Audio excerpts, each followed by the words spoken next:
Consequently. Okay, so here we go. Go over the synonyms first off. There are a good number of them. And they're not all like exact synonyms, but they're pretty close. As a consequence is pretty exact.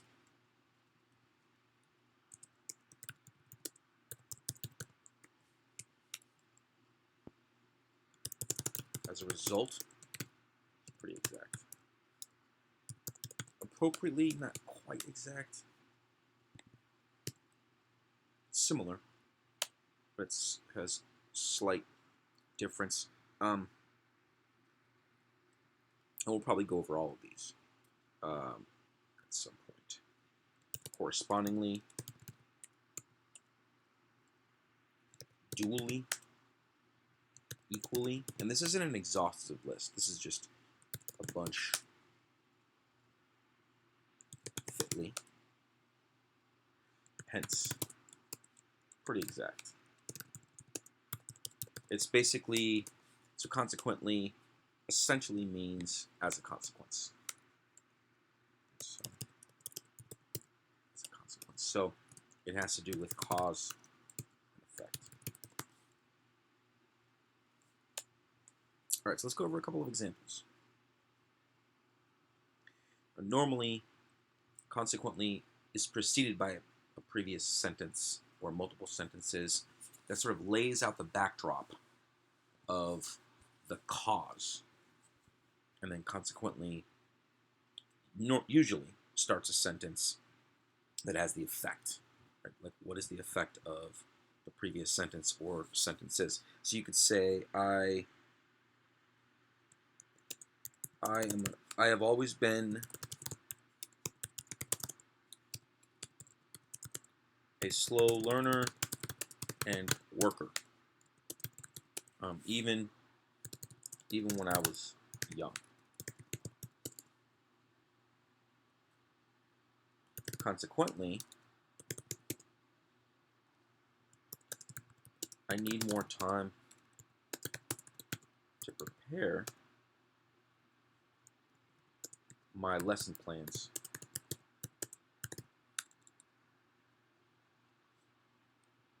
than other educators. Okay.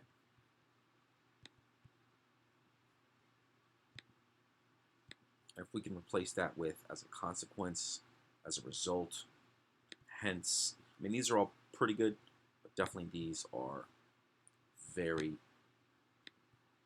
similar. Cause effect.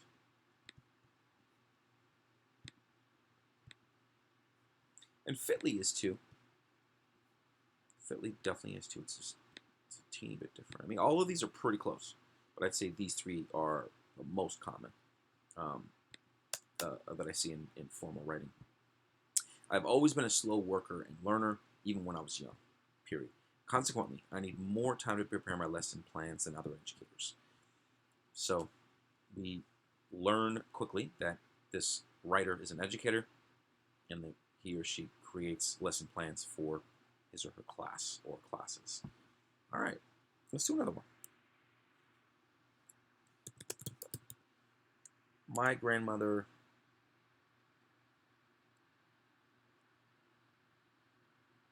so I'll start without using a noun or a noun phrase or a pronoun or a pronoun phrase. Let's say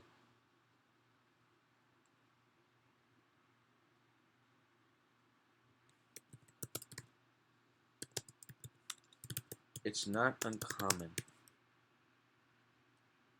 for my grandmother to explode. I mean, this isn't common amongst grandmothers. It's just a sentence. All right, so it's not uncommon for my grandmother to explode when she doesn't get her way in her own home. Consequently,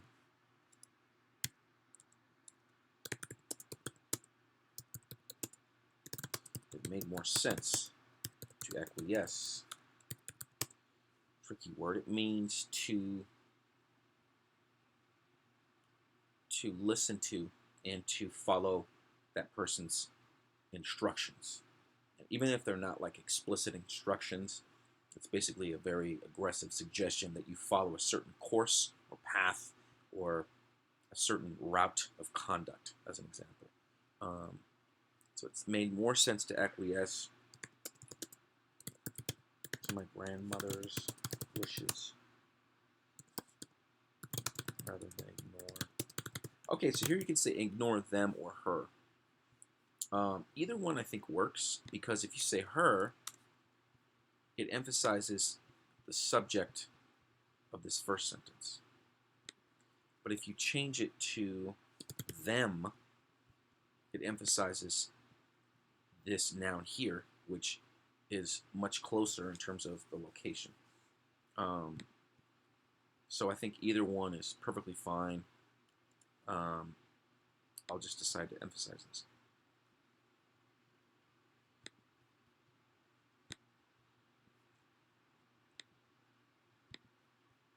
All right.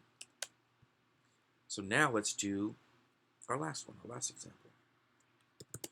My brother loves watching old movies. Consequently, he is usually turning in his homework late, since he doesn't know how to manage his time. Now, this is still a little bit vague.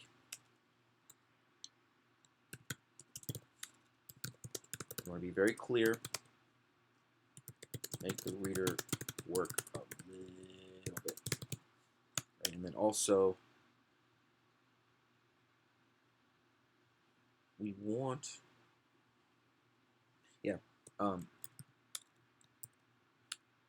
try to answer the reader's immediate, obvious questions.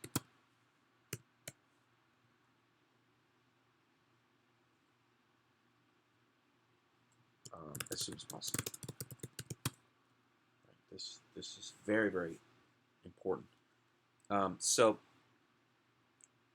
since he doesn't know how to manage his time, it's still a little bit sort of nebulous. It's kind of difficult to pin down exactly. So managing his time in general, right? Is this like is this in general? Because it seems, if it is in general, then this is a little bit vague, right? Because it's like, oh well, in general, he doesn't know how to manage his time, but he also watches old movies, so it could be confusing. Now, obviously, if you read it in a different way, it would, be able to make sense. But we want to make that leap extremely clear. Remember, we want to be very clear, and we don't want the reader to work that much. We want the reader to work a little bit. So it's, when you say he doesn't know how to manage his time, this could mean in general, right? In which case, this is does not really have a strong logical flow. It's okay, but I think it could be better. So let's add a little phrase. You could say with, especially considering his this obsessive habit. Okay. So you could, what I would do too is I would choose an adjective or a noun that is working as an adjective in this slot here. So I would call this maybe a obsessive screen habit. So the word screen, you know if something's a noun because you can put the in front of it. The screen, a screen. So if you can put these articles in front of it, it's generally a noun. But we're using it here as an adjective because it's describing habit. So you could either call it a screen habit, which would be sort of a noun phrase, but I think it's more exact to call this the word habit a noun, the habit, a habit, and then refer to screen and obsessive and even this as adjectives that connect to the noun habit. So not particularly, it's not hugely crucial in this video, but it's definitely helpful. So let me show you. So let's highlight these sentences because I think these are pretty good use of consequently.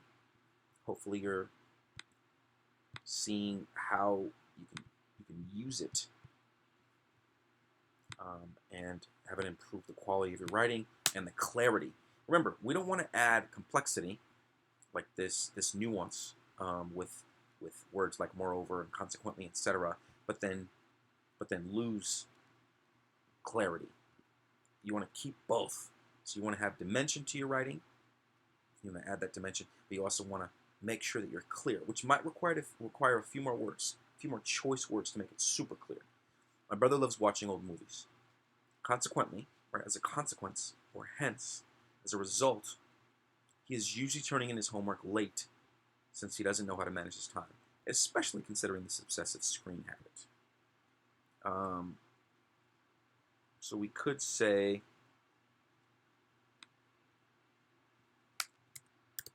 his time with regards to this obsessive screen habit. Yeah. Now,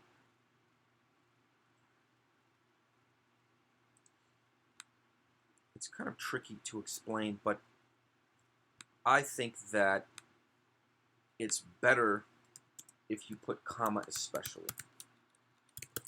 Because if you just put with regards to this obsessive screen habit, well, we don't know what the emphasis is on loves. Like, what does that mean, loves? You can love to do something, but only do it once a week. So it's sort of presumptuous, where you're presuming that the reader understands that loves means obsessive, and he never has time for anything else and all that stuff. So if you want to change this, to obsessively watch his old movies, now we understand as the reader that, hey, he's hooked. I mean, he watches old movies all the time. He can't get enough. It's probably a problem in the household, especially, seeing as their students, homework, or assuming, maybe they're in high school, maybe middle school, who really knows? But we kind of get some context clues here that, but yeah, so you could front load this as obsessively watches old movies, and then this doesn't have to be as emphatic. You don't have to be so strong with the description of how quote unquote obsessive, or how far out he's gone in terms of his passion for these old films.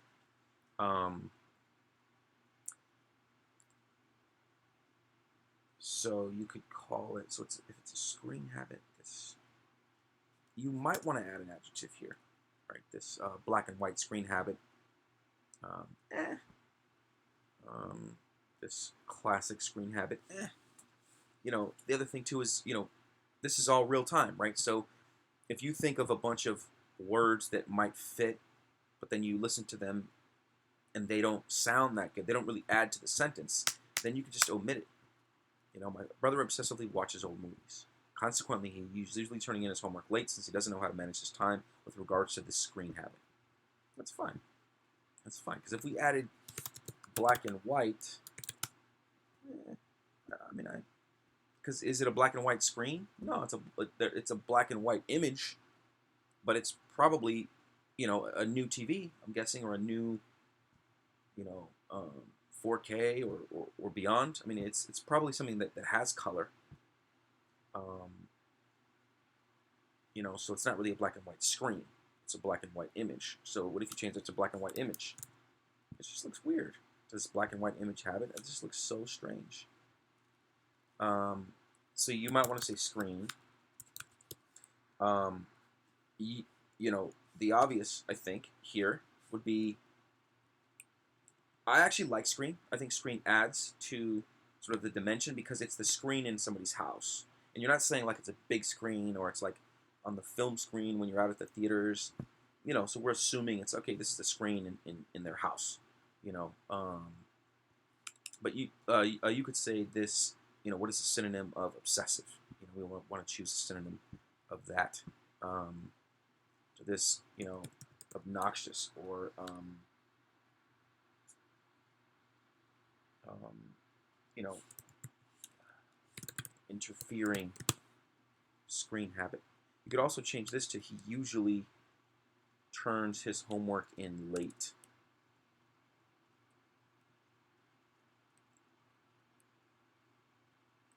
He usually turns in his homework late. I like turns in connected, ideally, especially when someone's reading it. So I think this flows a teeny bit better. Either way, I think would work though. My brother obsessively watches old movies. Consequently, he usually turns in his homework late since he doesn't know how to manage his time with regards to this interfering screen habit. So the word interfering is, I don't think it's ideal. You could change this to obnoxious, which is interesting because it sort of adds to the dimension because now we understand that the writer of this piece, these two sentences, has sort of negative feelings about this habit that the brother has. So that definitely adds to the dimension, adds to the specificity, the clarity, and it works. It definitely works. My brother obsessively watches old movies. Consequently, he usually turns in his homework late since he doesn't know how to manage his time with regards to this obnoxious screen habit. I like it. I like it a lot. This isn't the best. I actually think that there were three of those. And you can use comma especially. But I like this. I like this as an example. I think this is solid. I think this is excellent, and I think it's clear. So yeah, I mean, just keep in mind that you want to be very thoughtful about which words you add and make sure that they're adding to the quality of your writing. Consequently, thank you very much. And consequently, your writing, I think, will be even better. Thanks a lot.